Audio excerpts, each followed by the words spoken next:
So Novak Djokovic won the Australian Open for the 10th time, giving him his, I believe, 23rd Grand Slam title in his career. It's been an amazing career, and it's paralleled, of course, with the Federer and Rafael Nadal careers. And I thought it was kind of interesting to, if you break down where they've had success and where their success has primated primarily.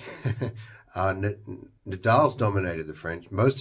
A good chunk of his Grand Slams have been in the French Open. A good chunk of Djokovic's Grand Slams have been at the Australian Open, and a good chunk of Federer's Grand Slams have been at Wimbledon, and they've kind of shared the spoils at the US Open. This is quite a unique. You tend to get players who play well at the French Open, and in the older days, the French Open and Wimbledon, clay courts and grass courts will tend to benefit a certain style of player, whereas the hard courts are a little more neutral for everybody.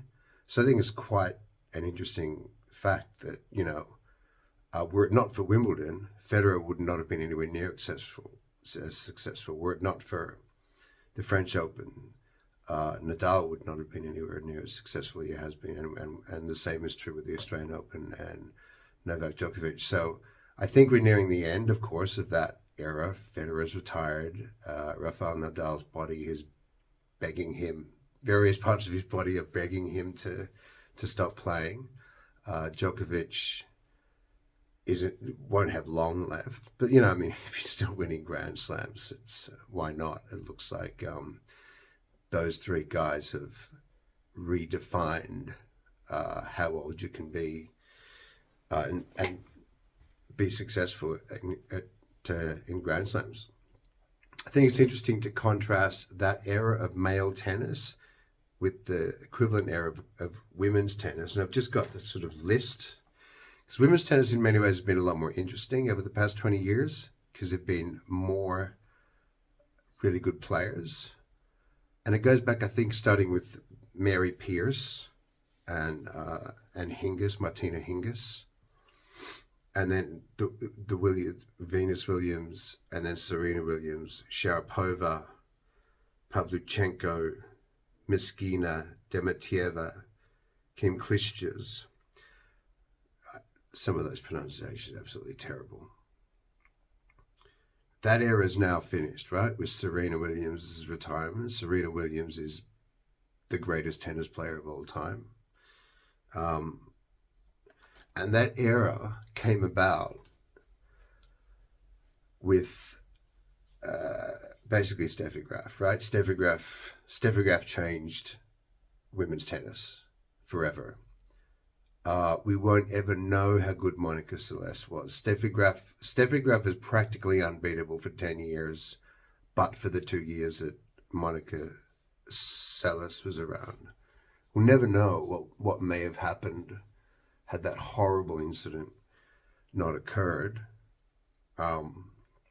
She clearly wasn't the player she was when she did come back. So, the post-Graf, post-Seles era of women's tennis has been a lot more interesting because there's been a lot more very, very strong players. Serena Williams has ended up, because of just her longevity, having won so many Grand Slams.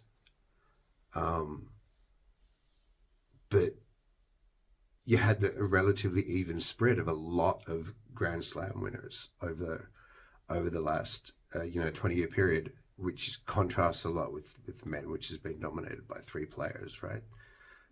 So it will be interesting if what follows on, if this women's period, which I think was fantastic, followed that Graf, Monica Seles period, but let's call it the Graf era.